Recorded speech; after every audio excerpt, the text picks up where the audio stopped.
무익한 자가 유익한 자로. 빌레몬서는 바울 서신 중에 가장 짧은 서신입니다. 한 장밖에 기록되어 있지 않죠. 바울은 여러 권의 서신을 기록했는데 13권 혹은 14권의 서신을 기록했는데 대부분 서신은 교회에 보낸 서신입니다. 그런데 이 빌레몬서는 빌레몬이라는 개인에게 보낸 편지고 그 내용은 오네시모라는 빌레몬에게 있어서 종이었던 도망간 종의 용서를 구하는 그런 내용으로 되어 있습니다.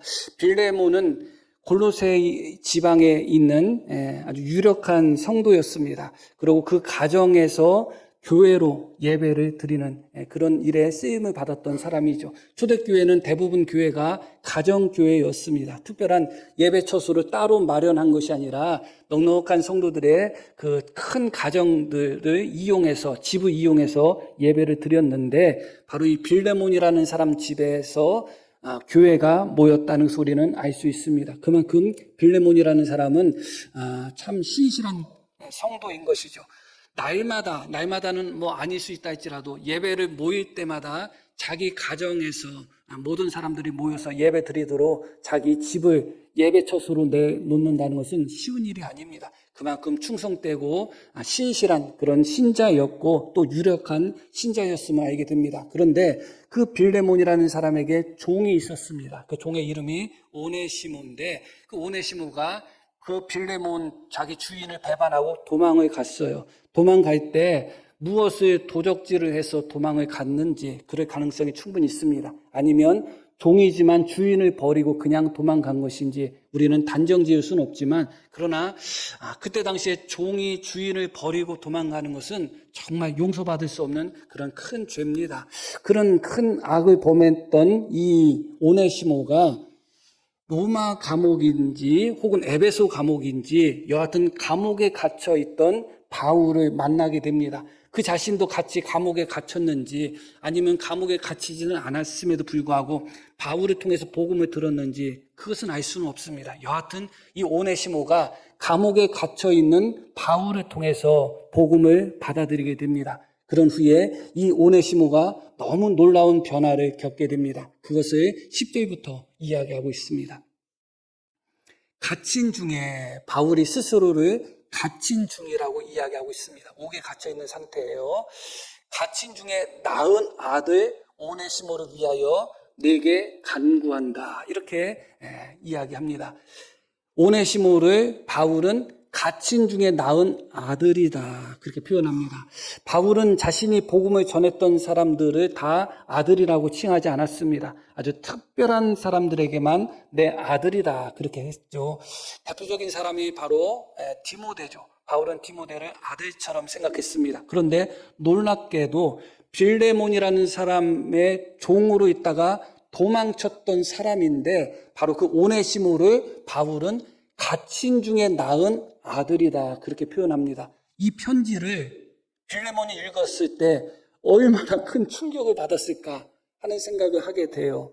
자신을 배반하고 도망쳤던 종인데 그 종을 바울이 내가 전도해서 그도 예수 믿는 사람이 되었다. 그 차원이 아니라 오네시모는 나에게 아들과 같은 존재다. 그렇게 이야기하니까 빌레몬에게 있어서 얼마나 충격이었을까 생각합니다. 그리고 바로 그 오직 오네시모 한 사람을 위해서 바울은 지금 편지를 쓰고 있는 것입니다.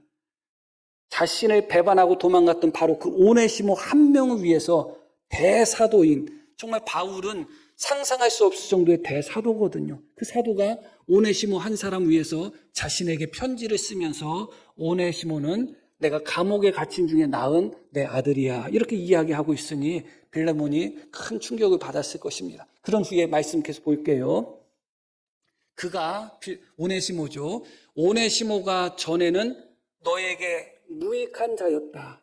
바울이 그것을 인정하는 거죠. 당연히 주인을 버리고 도망친 노예처럼 무익한 존재가 어디 있어요? 이건 좋은 표현이에요. 무익하다는 것은 그냥 이익이 없다 정도면 정말 좋은 표현이죠. 아주 무익한 선을 넘어서는 한참 넘어서서 주인을 해롭게 하고 배반했던 사람이지 단지 무익한 자는 아니었죠. 그럼에도 불구하고 바울이 무익한 자라는 단어를 사용하는 이유가 있습니다. 여하튼 그가 전에는 언제요? 너와 함께 있을 때, 너의 종으로, 빌레몬의 종으로 빌레몬을 섬기고 있을 때는 무익한 자였다. 종인데, 오네시모의 이름 자체가 유익한 자라는 뜻이거든요. 유익을 주는 자라는 뜻인데, 주인의 입장에서 종이 쓸모 있었으면, 유익했으면 하는 마음으로 그런 이름을 준 거예요. 그런데 주인 입장에서 유익했으면 하는 마음으로 오네시모라는 이름을 지었는데, 그가 빌레몬이라는 주인과 함께 있을 때는 무익한 자였다. 그런데 이제는 나와 너에게 유익한 자가 되었다. 그렇게 바울이 이야기하고 있습니다. 너무 놀라운 것이죠.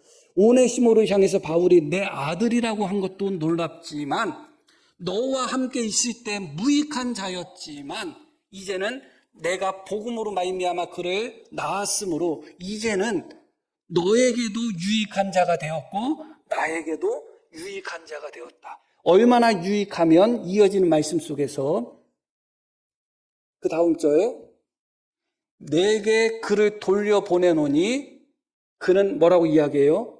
내 신복이다. 성경 가지고 계신 분 밑에 줄을 보면 뭐라고 써있죠? 심장이라고 써있어요. 이 단어 자체의 뜻은, 문자적인 뜻은 심장이라는 의미예요. 그러니까 마치 오네시모가 바울에게 있어서 심장과 같은 존재다. 이 심장이라는 것은 또 은유적으로 다는 마음을 의미해요. 오네시모는 바울의 마음과 같은 존재다. 유익함을 넘어서는 표현이죠. 단지 바울에게 유익한 존재가 아니라 유익함을 넘어서서 바울에게는 심장과 같은 존재다. 바울에게는 아들과 같은 존재다. 그래서 바울 마음속에는 이어지는 말씀 보면 그를 내게 머물러 있게 하여 내 복음을 위하여 갇힌 중에서 내 대신 나를 섬기게 하고자 한다. 우리 본문에서는 12절에서는 심장을 심복으로 번역했잖아요. 바울이 이 오네시모를 정말 보내고 싶지 않는 심복과 같은, 심장 같은 존재예요. 너무 유익한 존재예요. 너무 귀한 존재예요. 그래서 이 오네시모를 자신의 옆에 항상 두면서 자신을 섬기며 오네시모와 함께 사역하고 싶다는 거예요. 바울 사도를 도와서 복음을 함께 전하고자 원하는, 또 바울 사도를 섬기고자 하는 사람이 한두 명이 아니었죠. 그럼에도 불구하고 그 모든 사람들 중에 바울은 이 오네시모를 곁에 머물게 있게 하고 싶다. 그가 나를 섬기게 하고 싶다. 그는 나의 심장과 같은 존재다. 그는 나에게 아들과 같은 존재다. 이전에는 너에게 무익한 존재였지만 지금은 너와 나에게 유익한 존재가 되었다. 이렇게 이야기합니다. 여기서 우리가 오늘 첫 번째 생각할 부분이 있어요. 그것은 무엇이냐? 빌레몬이 생각할 때 오네시모는 한도 끝도 없이 무익한 종이에요. 무익할 정도를 넘어서서 아주 악한 종이에요. 빌레몬이 생각할 때. 그런데 그 오네시모가 바울을 만나고 바울과 함께 있을 때 유익한 자로 변했다는 것이죠. 바울로 말미암아, 바울이 전한 복음으로 말미암아 유익한 자, 심지어 바울의 아들과 같은, 바울의 심장과 같은 자가 되었던 거예요. 그렇다면 이렇게 생각해 볼 필요가 있습니다. 빌레몬과 함께 있을 때 무익한 자가 바울과 함께 있을 때 말로 표현할 수 없을 정도로 유익한 자로 변했다면, 그러면 오네시모 잘못인가 빌레몬 잘못인가를 생각해 봐야 되는 것이죠.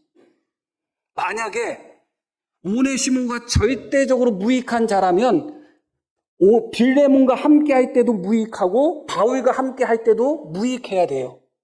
절대적으로 무익한 자고 절대적으로 못난 자고 악한 자라면. 그런데 놀랍게도 빌레몬과 함께 있을 때는 너무너무 무익한 자였는데 바울과 함께 할 때 너무 유익한 자가 되었다면 오네시모의 무익함이 오네시모 잘못인가 아니면 그와 함께했던 빌레몬의 문제인가를 생각해 볼 필요가 있는 것이죠.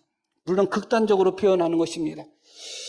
운동 경기들 또 많은 종목들이 또 프로 경기를 운영하고 있습니다. 그리고 세계적으로 인기 있는 종목은 선수들의 연봉이 말할 수 없을 정도로 크죠. 그런데 어떤 선수가 어떤 팀에서 어떤 감독과 함께 할 때는 그렇게 죽을 쓰다가 그렇게 못하다가 팀을 옮겨서 다른 감독과 다른 선수가 뛸 때는 날아다니는 선수가 있어요.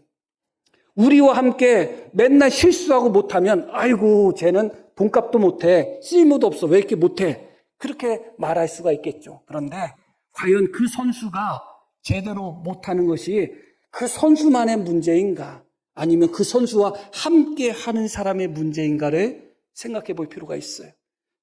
빌레몬에게 있어서 한없이 무익한 자가 바울에게 있어서는 한없이 유익한 자가 되었습니다.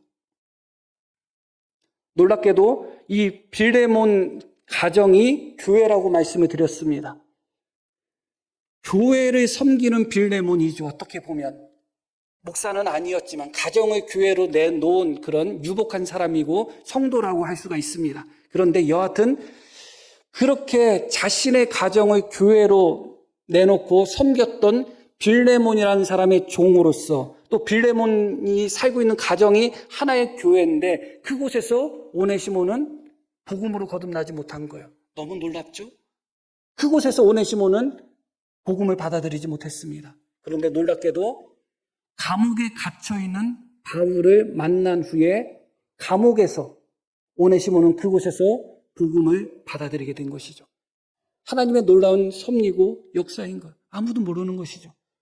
교회 안에서 그 교회로 사용되는 가정의 주인인 빌레몬을 섬기고 있었던 오네시모는 그곳에서 하나님의 복음을 온전히 듣지를 못한 것입니다. 어쩌면 빌레몬에게 있어서 오네시모는 그냥 종이었는지 모를 것입니다. 그리고 종으로서 복음을 전했다 할지라도 여전히 빌레몬에게 있어서는 오네시모는 종이에요. 그러나 사실은 오네시모의 그릇은 종의 그릇이 아닙니다. 16절 말씀을 보겠습니다. 이후로는 종과 같이 대하지 아니하고 종 이상으로 곧 사랑받는 형제로 둘 자다. 오네시모는 그릇이 종의 그릇이 아니에요. 종과 같이 대하지 아니하고 그 이상으로, 종 이상으로 사랑받는 형제로 대할 그릇이란 말이죠. 그러나 빌레몬 입장에서는 오네시모는 종이야. 자신의 종이에요. 오네시모를 형제로 인정했겠어요? 종으로 생각했겠죠. 오네시모에게 복음을 전했어도 그냥 종에게 복음을 전한 것이고, 복음을 전한 후에도 여전히 주인과 종의 관계예요. 그러나 하나님이 오네시모를 통해서 갖고 계시는 하나님의 뜻은 오네시모를 종처럼 종의 자리에 놔둘 자가 아니라 사랑받는, 그것도 그냥 형제가 아니라 사랑받는 형제, 바울의 동역자와 같은 자리에 서 있자라는 것이죠. 그렇기 때문에 하나님이 어쩌면 빌레몬을 떠나서 바울을 통해서 오네시모에게 복음이 전달되도록 했는지도 모를 것입니다. 여기서 다시 첫 번째 드렸던 말씀을 다시 반복할 필요가 있습니다. 오네시모가 빌레몬과 함께 있을 때 무익한 자였지만 그때 빌레몬이 생각할 때 오네시모는 무익해 그렇게 생각했겠죠. 네가 무익해, 네가 무익한 자야. 그러나 그렇게 무익하다고 생각했던 자가 바울과 함께 했을 때 바울의 심장과 같은 유익한 자가 되었다. 결국은 오네시모가 변수가 아니라 오네시모와 함께한 사람이 누구였냐가 변수였던 것이죠. 그렇다면 결국은 물론 오네시모도 잘못이 분명히 있어요. 잘못이 없다는 말씀은 아니죠. 그럼에도 불구하고 우리가 언뜻 생각할 때 단지 오네시모가 무익하고 오네시모가 잘못됐다고 생각하는 그 생각 자체를 내려놓으셔야 된다는 것입니다. 그런데 놀랍게도 이 빌레몬서에 바울이 안부를 전하도록 함께 이름을 올렸던 명단들이 24절에 나오는데 이렇게 나옵니다. 또한 나의 동역자 마가, 아리스하고 데마, 누가가 문안하느니라. 여기에 등장하는 인물에 대해서 생각해 볼 필요가 있는데 오늘 말씀 속에서는 마가 한 사람만 생각하면 됩니다. 이 마가가 누구죠? 바울은 마가를 뭐라고 이야기합니까? 또한 나의 동역자 마가다 그렇게 이야기하죠. 원래 바울은 바나바가 없었으면 바울로서 그렇게 사역을 제대로 하지 못했을 것입니다. 예수님을 믿는 사람을 잡아서 죽였던 사람인데 어떻게 사도로 인정받을 수 있겠어요? 그 중심에 바나바가 있었습니다. 바나바는 그 바울에게 있어서 정말 생명의 은인, 영적인 은인과 같은 사람이거든요. 그 바나바와 바울은 동역자로서 형제와 같은 관계였습니다. 그런데 그 관계가 깨져요. 누구 때문에 깨졌냐? 마가 때문에 깨져요. 이 마가는 바나바의 조카입니다. 그런데 바울과 바나바가 둘이 힘을 합쳐가지고 한 마음이었으니까 문제될 것이 없어요. 힘을 합쳐서 전도 여행을 떠났는데 그때 이 마가는 젊은 청년이어서 그 바나바와 바울을 섬기는 사람으로 같이 조수주, 쉽게 얘기하면 조수로 같이 전도 여행을 떠났습니다. 그러다가 밤빌리아의 버가에서 이 마가가 떠나버려요. 도망쳐요. 나 더 이상 같이 못하겠다고 떠나버려요. 그러니까 그 전도 여행을 다 마치기 전에 중간에 떠나버린 거예요, 마가가. 그런 후에 다시 시간이 조금 흐른 후에 2차 전도 여행을 갑니다. 2차 전도 여행을 갈 때 이 바나바가 1차 전도 여행 때처럼 마가를 데려가자 그래요, 바나바가. 그런데 바울 생각에는 그래서는 안 돼. 1차 전도 여행 때 자기 마음대로 떠나고 도망간 사람, 마치 누구처럼? 오네시모처럼. 그런 사람을 데려갈 수 없다는 거예요. 유익하지 않다는 거예요. 옳지 않다는 거예요. 도움이 안 된다는 거예요. 그래서 그 문제 때문에 어떻게 보면 별거 아니죠. 마가라는 사람 한 사람을 데려가느냐, 데려가지 않느냐 엄청난 문제가 아닌데 바나바와 바울이 대판 싸워요. 크게 싸워. 그래서 그때부터 바나바와 바울이 갈라서게 됩니다. 그러니까 이 마가가 누구냐?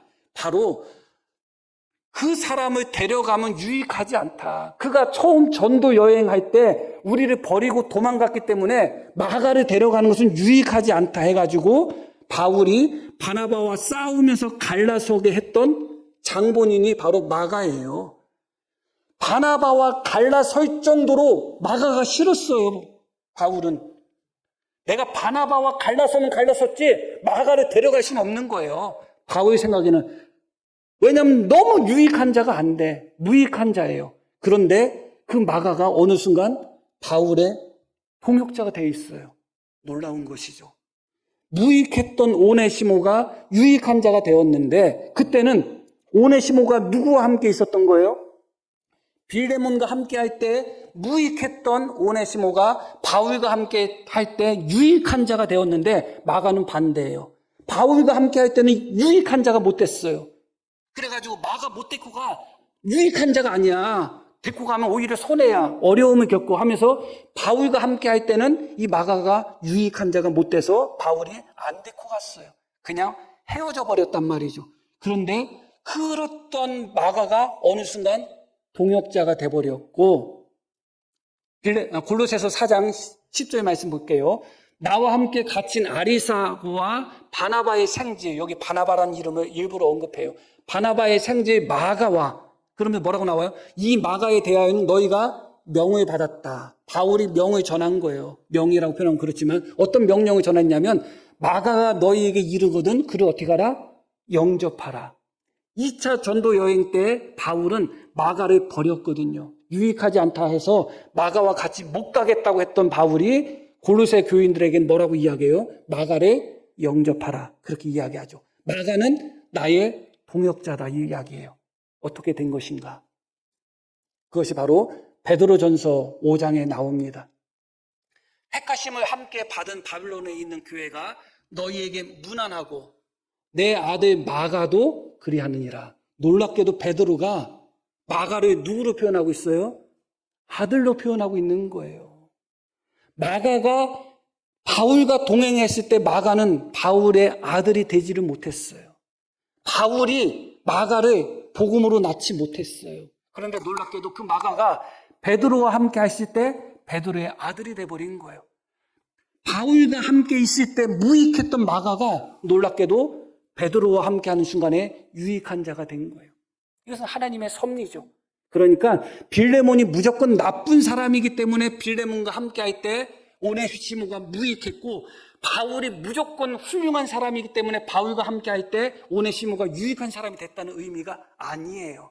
심지어 마가라는 사람은 바울과 함께 있을 때는 무익한 사람이었지만 베드로가 함께 있을 때는 유익한 사람이 됐어요. 그리고 오늘 바울이 빌레몬에게 너와 나에게 모두 유익하다고 말한 것처럼 이 마가도 어느 순간 베드로에게도 유익한 사람이 되었고 바울에게도 유익한 사람이 되었어요.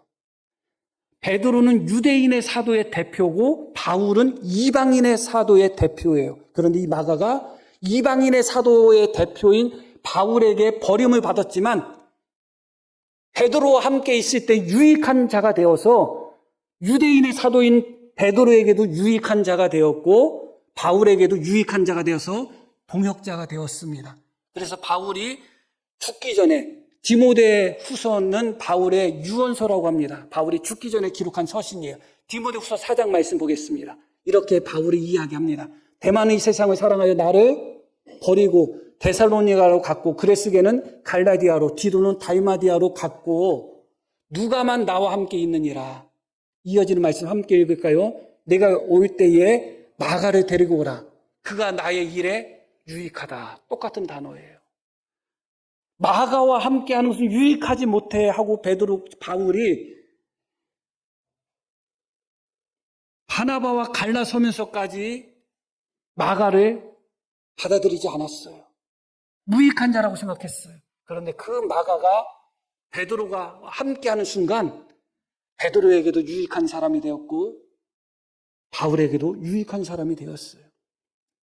바울은 1차 복음 여행을 하다가 중간에 떠나버린 도망간 마가가 도저히 용서가 안 되고 받아들여지지 않았어요. 이해가 안 됐어요. 그러나 베드로는 그렇지 않아요. 마가가 아마 슬퍼했겠죠. 나는 바울과 바나바를 따라서 1차 전도 여행을 하다가 힘들어서 중간에 포기하고 도망쳤습니다. 그렇게 힘들어했겠죠. 그래서 2차 여행을 할 때 바나바와 바울이 나 때문에 싸웠고 바울은 절대로 내가 유익한 사람이 아니기 때문에 나와 함께 하지 못한다고 합니다. 그런 슬픔이 있었겠죠. 그런데 그런 슬픔을 가진 베드로에게 있어서 마가는 아무것도 아니에요. 베드로가 한마디만 하면 되죠. 나는 예수님을 3번씩이나 부인했어. 뭐 그거 가지고 그러냐? 어? 베드로에게 있어서는 전도 여행을 하다가 중간에 한 번 떠나고 도망간 거 물론 잘못한 거지만 용납하지 못하고 받아들이지 못할 정도의 문제가 아니에요. 마가야 잘 들어.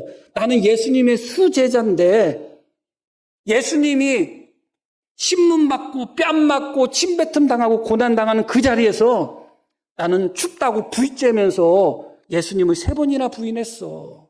그것도 계집종이 물어봤는데 3번이나 부인했어. 그러기 때문에 하나님이 마가를 베드로에게 보낸 거예요. 누가 더 훌륭하다, 훌륭하지 않다 차원은 아니에요. 그러나 중요한 것은 어떤 사람이 무익한 사람으로 느껴질 때 어쩌면 나 때문에 그가 무익할 수가 있다는 것을 기억할 필요가 있는 거예요. 내가 그에게 복음을 전하지 못함으로 여전히 그 사람이 무익한 사람으로 남아있을 수도 있고 내가 그 사람을 용납하지 못하고 받아들이지 못함으로 여전히 그 사람이 무익한 사람으로 남아있을 수도 있는 거예요. 만약에 바울이 베드로처럼 마가를 받아들였다면 1차 전도 여행 때 도망갔던 마가를 받아들였다면 마가도 그때부터 베드로에게 유익한 자가 되었을 거예요. 그러나 베드로가 아니라 바울이죠. 그러나 바울은 받아들이지 않았어요. 그 사람이 무익한데 어떻게 받아들이냐는 거예요. 그러나 시간이 흐른 후에 바울 사도의 신앙은 처음 회심할 때부터 이 땅을 떠날 때까지 처음부터 무조건 최고 상태의 신앙이고 최고 상태의 수준이다 그렇게 생각하면 안 돼요. 바울 사도도 신앙이 성장해 가고 있는 거예요. 우리가 바울 사도 하니까 처음부터 이 높이에 있다고 생각하죠? 그렇지 않아요. 처음 바울 사도는 그렇게 용납하지 못하고 받아들이지 못하는 성격이 너무 강했던 사도였어요. 그러나 자기도 이런저런 고난을 당한 후에 결국은 바울에게 있어서는 한 번, 두 번의 실수 그 자체가 그를 무익한 자로 내쫓을 이유가 되지 않음을 바울 사도는 깨닫게 된 것이죠. 그리고 바울 사도에게 있어서는 종이나 주인이나 예수님 안에서는 똑같다는 것을 바울 사도는 알고 있습니다. 그렇기 때문에 오네시모가 비록 종이었다 할지라도 바울 사도는 그를 아들로 생각할 수 있고 그를 형제로 생각할 수가 있는 겁니다. 그러나 모두의 말씀드렸듯이 빌레몬은 그렇지 않아요. 빌레몬에게 있어서 오네시모는 영원히 종으로 남아있을 수밖에 없는 것입니다. 그렇기 때문에 하나님께서 이 오네시모를 빌레몬을 떠나서 바울을 통해서 유익한 자로 변화시키시고, 마가 요한, 이 마가는 바울을 떠나서 도리어 베드로를 통해서 유익한 사람으로 만들었던 것이죠. 결국은 누군가가 나에게 한없이 무익하게 느껴진다면 그 사람에게 초점을 맞추지 말고, 그 사람은 왜 이렇게 쓸모없고 왜 이렇게 무익하고 나한테 고통을 주고 어려움을 주는가에 초점을 맞추지 말고, 혹시 그 사람이 나와 함께하고 있기 때문에 무익한 사람이 아닌가? 내가 그 사람에게 선한 영향을 미치지 못하기 때문에 그 사람이 여전히 무익한 사람으로 남아있는 것이 아닌가? 내가 그 사람을 용납하지 못하고 받아들이지 못했으므로 여전히 그 사람이 무익한 사람으로 남아있는가? 나 자신을 먼저 살펴봐야 되는 것이죠. 여기서 빌레몬의 숙제가 생깁니다. 그리고 빌레몬의 숙제는 우리 모두의 숙제가 되는 것입니다. 바울은 이 빌레몬에게 오네시모를 돌려보내기로 결심합니다. 바울의 마음은 어떤 마음이었어요? 12절 말씀 봅니다. 내게 그를 돌려보내노니 그는 내 신복이라. 바울에게 있어서 오네시모는 바울의 심장 같은 존재예요. 그를 어떻게 한다고요? 돌려보낸다는 거예요. 이어지는 말씀. 그를 내게 머물러 있게 하여 내 복음을 위하여 갇힌 중에서 너 대신에 나를 섬기게 하고자 하는 마음이 있다. 바울에게 있어서는 이 마음이 너무너무 커요. 그런데 어떻게 해요? 지금 바울은 그를 돌려보내기로 결심한 거예요. 오네시모는 이미 유익한 자가 되었고 하나님도 이미 오네시모의 죄를 다 용서하셨을 거예요. 그러나 숙제는 남아있죠. 빌레몬이라는 주인을 배반하고 도망간 숙제는 남아있는 거예요. 그래서 바울이 자신에게 아들과 같은, 자신에게 심장과 같은, 이전에는 무익한 자였지만 지금은 바울과 빌레몬에게 동시에 유익한 자가 된 이 오네시모를 빌레몬에게 돌려보내기를 원한 거예요. 그것을 통해서 빌레몬이 오네시모를 받아들이기를 원했던 것이죠. 이제 빌레몬에게 있어서 숙제는 무엇이냐? 오네시모를 용서하느냐, 그렇지 못하느냐. 이것이 숙제고, 이 용서는 그냥 단순한 차원의 용서가 아니에요. 용서하고 그냥 종으로 받아들이는 차원의 용서가 아니라 자기를 배반하고 도망갔던 종을 용서하고 종으로 받아들이는 것을 넘어서서 형제로 받아들여야 되는 용서가 빌레몬에게 있어서 숙제로 남아있는 거예요. 그런데 이 부분에 있어서 용서라고 표현했지만 어떻게 보면 빌레몬이 지금 싸워야 되는 싸움은 용서의 싸움이 아니라 회개의 싸움일 수도 있어요. 용서는 뭐예요? 네가 나한테 잘못했으니 내가 너를 용서하겠다는 것이죠. 오네시모가 빌레몬과 함께 있을 때 무익한 자였다. 그리고 해를 끼쳤다. 당연히 오네시모는 빌레몬에게 용서를 받아야 돼요. 그러나 빌레몬으로 인하여 오네시모가 유익한 자로 변하지 못했다면, 빌레몬의 그 어떤 잘못으로 인하여 바울이 마가 요한을 계속 거부함으로 말미암아 마가 요한이 그때는 유익한 자가 되지 못했던 것처럼 빌레몬이 오네시모를 종이었던 오네시모에게 복음을 전하고 그를 형제처럼 받아들였다면 오네시모는 빌레몬을 떠나서 바울을 통해서 복음을 들을 필요가 없었던 거예요. 그렇다면 이것은 어떤 의미에서 용서의 문제가 아니라 회개의 문제일 수도 있다. 내가 빌레몬을 그냥 종으로만 생각하고 그냥 종으로만 놔둘 사람으로 생각하고 그래서 그에게 복음도 제대로 전하지 않고 혹은 전했다 할지라도 그냥 종에게 복음을 전함으로 말미암아 그가 유익한 사람이 되지 못했다면 그를 형제처럼 생각하며 그에게 복음을 전하고 그를 유익한 사람으로 만들 책임이 나에게 있었다는 것을 만약에 빌레몬이 깨달았다면 이것은 용서의 문제가 아니라 회개의 문제죠. 항상 내 눈에 가시와 같은 사람이 있고 마음에 안 드는 사람이 있고 그럴 때가 있습니다. 내 곁에 정말 하나도 이익이 안 되고 도움이 안 되는 사람처럼 느껴질 때가 있어요. 그런데 그것이 어쩌면 나로 인하여 그 사람이 나와 함께함으로 말미암아 용납하지 못하고 이해하지 못하고 사랑하지 못하고 복음을 전하지 못하고 본을 보이지 못하는 나로 인하여 그 사람이 무익한 사람으로 남아 있었을 수도 있는 거예요. 내가 변했다면 어쩌면 그 사람도 유익한 사람으로 변할 수도 있어요. 왜 무익한 자가 변하지 않지? 왜 무익한 자가 계속 나에게 고통스럽게 하고 나를 어렵게 하지? 우리는 그렇게만 생각하고 있는데 어쩌면 내가 변하지 않았기 때문에 내가 바울이었다면 오네시모는 유익한 자가 되었을 텐데 내가 여전히 빌레몬으로 남아 있었기 때문에 그가 무익한 자가 되었다는 것을 깨닫는다면 이것은 회개의 문제지 용서의 문제가 아닌 것이죠. 오늘 말씀 속에서 우리가 빌레몬이 되어 보기를 원합니다. 오네시모가 한없이 무익한 자로 느껴질 때 그때의 빌레몬 어떤 생각을 지금까지 했나요? 저 무익한 자, 내 인생에 하나도 도움 안 되는 자 그렇게 생각했겠죠. 오네시모가 유익한 자가 돼서 돌아올 때 우리가 빌레몬이 된다면 어떤 반응을 보여야 될까요? 이제는 달라져야 되는 것이죠.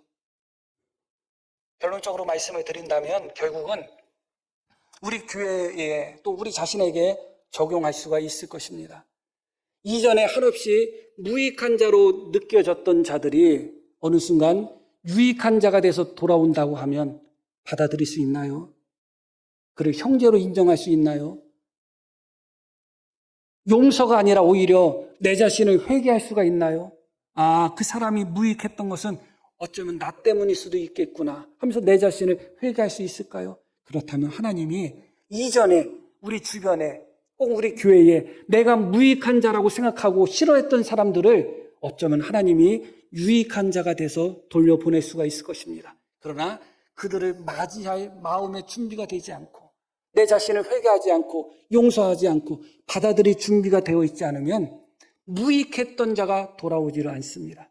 하나님이 우리 교회에 이전에는 나에게 또 우리 교회에 어떻게 보면 무익했던 자처럼 보였던 자들도 유익한 자가 되어서 돌아오게 하시는 하나님의 역사가 우리 교회에 넘치기를 바랍니다. 그들을 받아들이고 용납하고 내 자신을 먼저 회개하며 나아갈 수 있는 우리 모두가 되기를 다시 한번 소망합니다. 자, 우리